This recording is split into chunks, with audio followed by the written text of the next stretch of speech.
जय राम जी की। श्री वाल्मीकि रामायण अरण्य कांड 64वां सर्ग। श्री राम और लक्ष्मण के द्वारा सीता जी की खोज। श्री राम का शोक उद्गार मृगों द्वारा संकेत पाकर दोनों भाइयों का दक्षिण दिशा की ओर जाना। पर्वत पर क्रोध, सीता के बिखरे हुए फूल, आभूषणों के कण और युद्ध के चिन्ह देखकर श्री राम का देवता आदि सहित समस्त त्रिलोकी पर रोष प्रकट करना। जय राम जी की। तदंतर दीन हुए श्री रामचंद्र जी ने दीन वाणी में लक्ष्मण से कहा, लक्ष्मण, तुम शीघ्र ही गोदावरी नदी के तट पर जाकर पता लगाओ, सीता कमल लाने के लिए तो नहीं चली गई। श्री राम की ऐसी आज्ञा पाकर लक्ष्मण शीघ्र गति से पुनः रमणी गोदावरी नदी के तट पर गए। अनेक तीर्थों घाटों से युक्त गोदावरी के तट पर खोज कर लक्ष्मण पुनः लौट आए और श्री राम से बोले, भैया, मैं गोदावरी के घाटों पर सीता को नहीं देख पाता हूँ। जोर जोर से पुकारने पर भी वे मेरी बात नहीं सुनती हैं। श्री राम क्लेशों का नाश करने वाली विदेह राजकुमारी न जाने किस दिशा में, किस देश में चली गईं। भैया श्री राम, जहाँ कृष्णकटि प्रदेश वाली सीता गई हैं, उस स्थान को मैं नहीं जानता। लक्ष्मण की यह बात सुनकर दीन एवं संताप से मोहित हुए श्री रामचंद्र जी स्वयं ही गोदावरी नदी के तट पर गए। वहां पहुंचकर श्री राम ने पूछा, सीता कहाँ है? परंतु वध के योग्य राक्षस राज रावण द्वारा हरी गई सीता के विषय में समस्त भूतों में से किसी ने कुछ नहीं कहा। गोदावरी नदी ने भी श्री राम को कोई उत्तर नहीं दिया। तदंतर वन के समस्त प्राणियों ने उन्हें प्रेरित किया कि तुम श्री राम को उनकी प्रिया का पता बता दो, किंतु शोकमग्न श्री राम के पूछने पर भी गोदावरी ने सीता का पता नहीं बताया। दुरात्मा रावण के उस रूप और कर्म को याद करके भय के मारे गोदावरी नदी ने वैदेही के विषय में श्री राम से कुछ नहीं कहा। सीता के दर्शन के विषय में जब नदी ने उन्हें पूर्ण निराश कर दिया, तब सीता को न देखने से कष्ट में पड़े हुए श्री राम सुमित्रा कुमार से इस प्रकार बोले, सौम्य लक्ष्मण, यह गोदावरी नदी तो मुझे कोई उत्तर ही नहीं दे रही। अब मैं राजा जनक से मिलने पर क्या जवाब दूंगा? जानकी के बिना उसकी माता से मिलकर भी मैं उनसे यह अप्रिय बात कैसे सुनाऊंगा? राज्यहीन होकर वन में जंगली फल मूलों से निर्वाह करते समय भी जो मेरे साथ रहकर मेरे सभी दुखों को दूर किया करती थी, वह विदेह राजकुमारी कहाँ चली गई? बंधु बांधों से तो मेरा बिछोह हो ही गया था, अब सीता के दर्शन भी मुझे वंचित होना पड़ा। उसकी चिंता में निरंतर जागते रहने के कारण अब मेरी सभी रातें बहुत बड़ी हो जाएंगी। मंदाकिनी नदी, जन स्थान तथा प्रसौण पर्वत, इन सभी स्थानों में मैं बारंबार भ्रमण करूंगा, शायद वहां सीता का पता चल जाए। वीर लक्ष्मण, ये विशाल मृग मेरी ओर बारंबार देख रहे हैं, मानो यहाँ से मुझसे कुछ कहना चाहते हैं। मैं इनकी चेष्टाओं को समझ रहा हूँ। तदंतर उन सब की ओर देखकर पुरुष सिंह श्री रामचंद्र जी ने उनसे कहा, बताओ सीता कहाँ है? उन मृगों की ओर देखते हुए राजा श्री राम ने जब अश्रु गद गद वाणी से इस प्रकार पूछा, तब वे मृग सहसा उठकर खड़े हो गए और ऊपर की ओर देखकर आकाश मार्ग की ओर लक्ष्य कराते हुए सब के सब दक्षिण दिशा की ओर मुंह किए दौड़े। मिथिलेश कुमारी सीता हरि जानकर जिस दिशा की ओर गई थी उसी ओर के मार्ग से जाते हुए वे मृग राजा श्री रामचंद्र जी की ओर मुड़ मुड़ कर देखते रहते थे। वे मृग आकाश मार्ग और भूमि दोनों की ओर से देखते और गर्जना करते हुए पुनः आगे बढ़ते थे। लक्ष्मण ने उनकी उस चेष्टा को लक्ष्य किया। वे जो कुछ कहना चाहते थे उसका सार स्वर रूप जो उनकी चेष्टा थी उसे उन्होंने अच्छी तरह समझ लिया।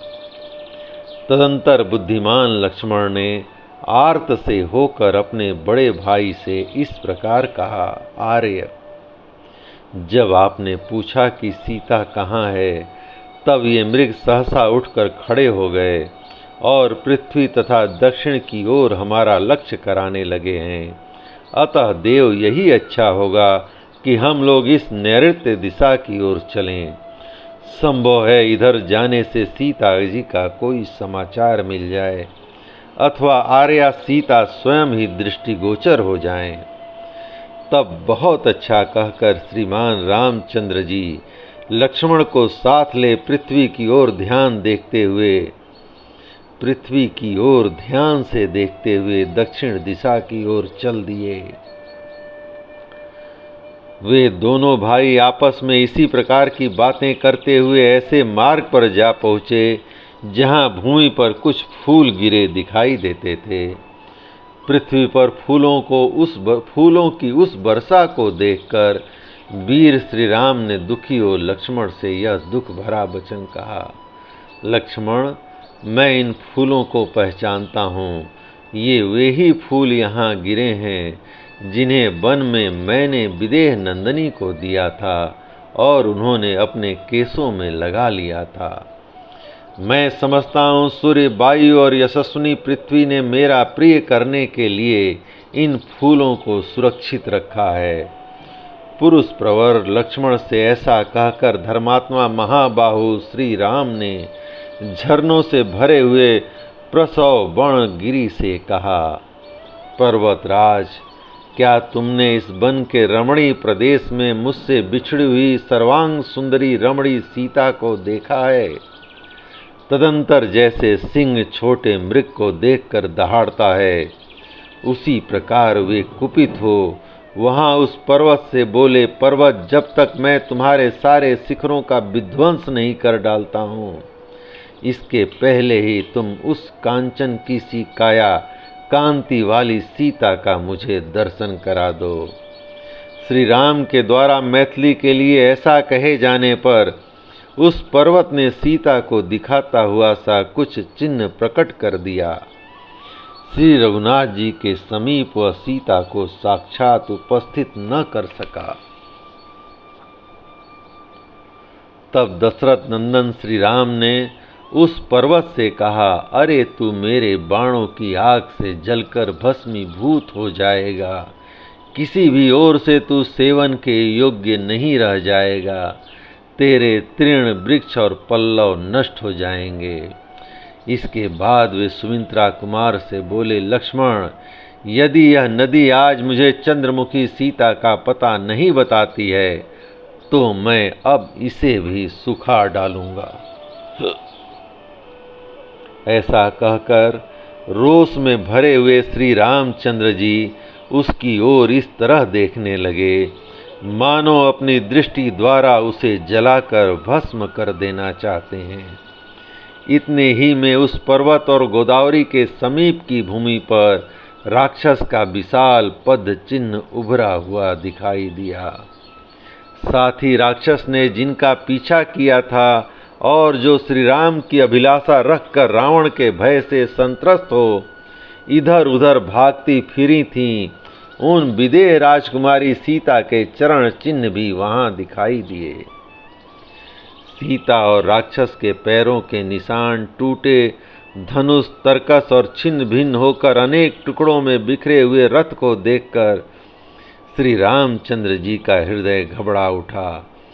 वे अपने प्रिय भ्राता सुमित्रा कुमार से बोले, लक्ष्मण देखो, ये सीता के आभूषणों में लगे हुए सोने के घुंघरू बिखरे पड़े हैं। सुमित्रा नंदन उसके नाना प्रकार के हार भी टूटे पड़े हैं।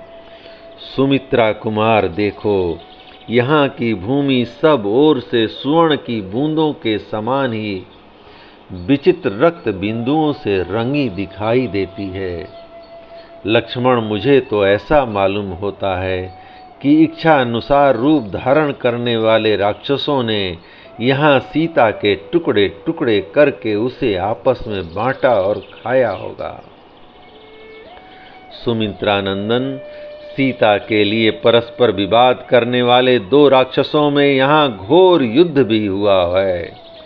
सौम्य, तभी तो यहाँ यह मोती और मणियों से जटित एवं विभूषित किसी का अत्यंत सुंदर और विशाल धनुष खंडित होकर पृथ्वी पर पड़ा है।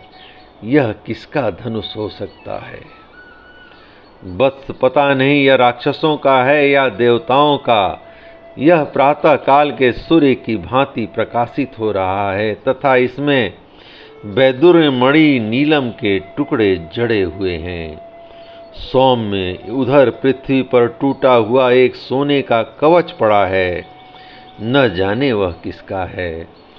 दिव्य मालाओं से सुशोभित यह 100 कामनियों वाला छत्र किसका है? इसका डंडा टूट गया है और यह धरती पर गिरा दिया गया है। इधर ये पिशाचों के समान मुख वाले भयंकर रूपधारी गधे मरे पड़े हुए हैं। इनका शरीर बहुत ही विशाल रहा है। इन सबकी छाती में सोने के कवच बने हैं। ये युद्ध में मारे गए जान पड़ते हैं। पता नहीं ये किसके थे। तथा संग्राम में काम देने वाला यह किसका रथ पड़ा है। इसे किसी ने उल्टा गिराकर तोड़ डाला है। सम्रांगण में स्वामी को सूचित करने वाली ध्वजा भी इसमें लगी थी।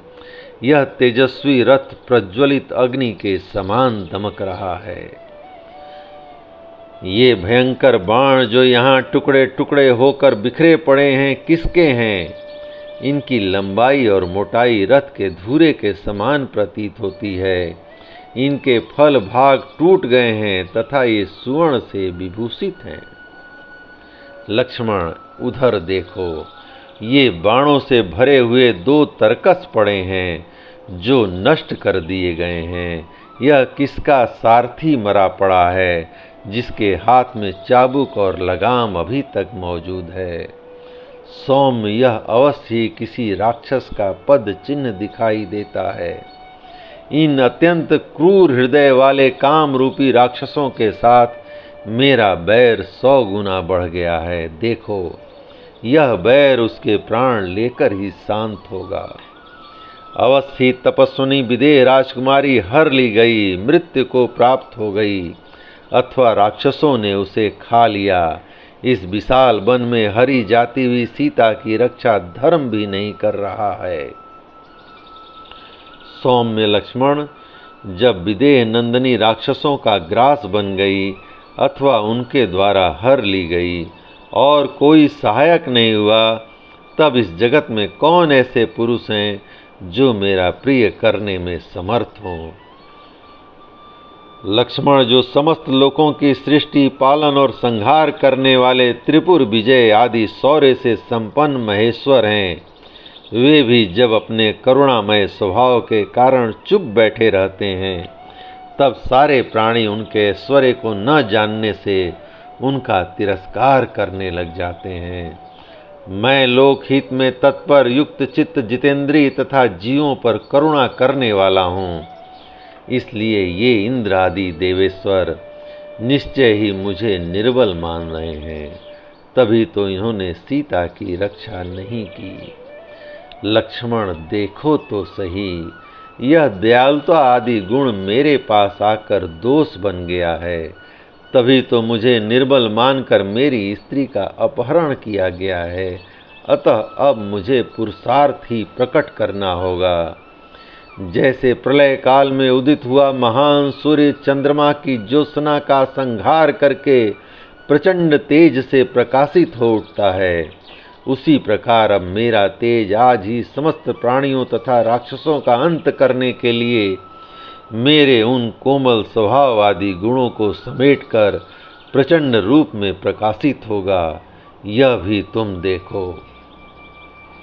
लक्ष्मण, अब न तो यक्ष, न गंधर्व, न पिशाच, न राक्षस, न किन्नर और न मनुष्य ही चैन से रहने पाएंगे।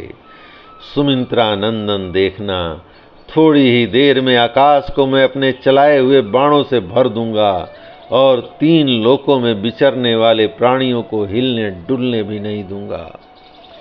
ग्रहों की गति रुक जाएगी, चंद्रमा छिप जाएगा, अग्नि मरुदगण तथा सूर्य का तेज नष्ट हो जाएगा, सब कुछ अंधकार से आच्छन्न हो जाएगा।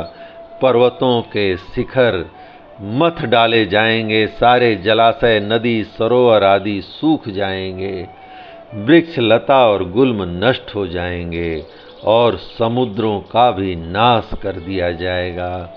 इस तरह मैं सारी त्रिलोकी में ही काल की विनाश लीला आरंभ कर दूंगा। सुमित्रानंदन, यदि देवेश्वर गण इसी मुहूर्त में मुझे सीता देवी को सकुशल नहीं लौटा देंगे तो वे मेरा पराक्रम देखेंगे। लक्ष्मण, मेरे धनुष की प्रत्यंचा से छूटे हुए बाण समूहों द्वारा आकाश के ठसाठस भर जाने के कारण उसमें कोई प्राणी उड़ नहीं सकेगा। सुमित्रानंदन, देखो, आज मेरे नराचों से रौदा जाकर यह सारा जगत व्याकुल और मर्यादा रहित हो जाएगा। यहाँ के मृग और पक्षी आदि प्राणी नष्ट एवं उद्भ्रांत हो जाएंगे। धनुष को कान तक खींचकर छोड़े गए मेरे बाणों को रोकना जीव जगत के लिए बहुत कठिन होगा। मैं सीता के लिए उन बाणों द्वारा इस जगत के समस्त पिशाचों और राक्षसों का संहार कर डालूंगा। रोष और अमर्ष पूर्वक छोड़े गए मेरे फल रहित दूरगामी बाणों का बल आज देवता लोग देखेंगे। मेरे क्रोध से त्रिलोकी का विनाश हो जाने पर न देवता रह जाएंगे, न दैत्य, न पिशाच रहने पाएंगे, न राक्षस। देवताओं, दानवों, यक्षों, राक्षसों के जो लोक हैं वे मेरे बाण समूहों से टुकड़े टुकड़े होकर बारंबार नीचे गिरेंगे।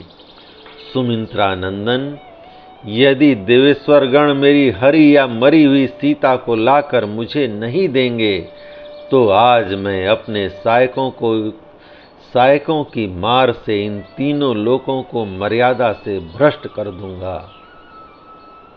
यदि वे मेरी प्रिया विदेह राजकुमारी को मुझे उसी रूप में वापस नहीं लौटाएंगे तो मैं चराचर प्राणियों सहित समस्त त्रिलोकी का नाश कर डालूंगा। जब तक सीता का दर्शन न होगा तब तक मैं अपने सायकों से समस्त संसार को संतप्त करता रहूंगा। ऐसा कहकर श्री रामचंद्र जी के नेत्र क्रोध से लाल हो गए, होंठ फड़कने लगे। उन्होंने बलकल और मृग चर्म को अच्छी तरह कसकर अपनी जटा भार को भी बांध लिया। उस समय क्रोध में भरकर उस तरह संहार के लिए उद्धत हुए भगवान श्री राम का शरीर पूर्व काल में त्रिपुर का संहार करने वाले रुद्र के समान प्रतीत होता था। उस समय लक्ष्मण के हाथ से धनुष लेकर श्री रामचंद्र जी ने उसे दृढ़ता पूर्वक पकड़ लिया और एक विषधर सर्प के समान भयंकर और प्रज्वलित बाण लेकर उसे उस धनुष पर रखा। तत्पश्चात शत्रु नगरी पर विजय पाने वाले श्री राम प्रलय अग्नि के समान कुपित हो इस प्रकार बोले। लक्ष्मण, जैसे बुढ़ापा, जैसे मृत्यु, जैसे काल और जैसे विधाता सदा समस्त प्राणियों पर प्रहार करते हैं किंतु उन्हें कोई रोक नहीं पाता है, उसी प्रकार निसंदेह क्रोध में भर जाने पर मेरा भी कोई निवारण नहीं कर सकता।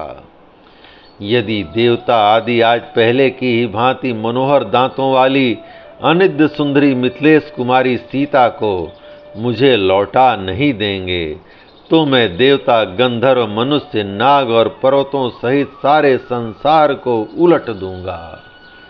जय राम जी की। इस प्रकार श्री वाल्मीकि निर्मित आर्ष रामायण आदि काव्य के अरण्य कांड का 64वां सर्ग प्रभु श्री राम की कृपा से पूर्ण हुआ। जय राम जी की।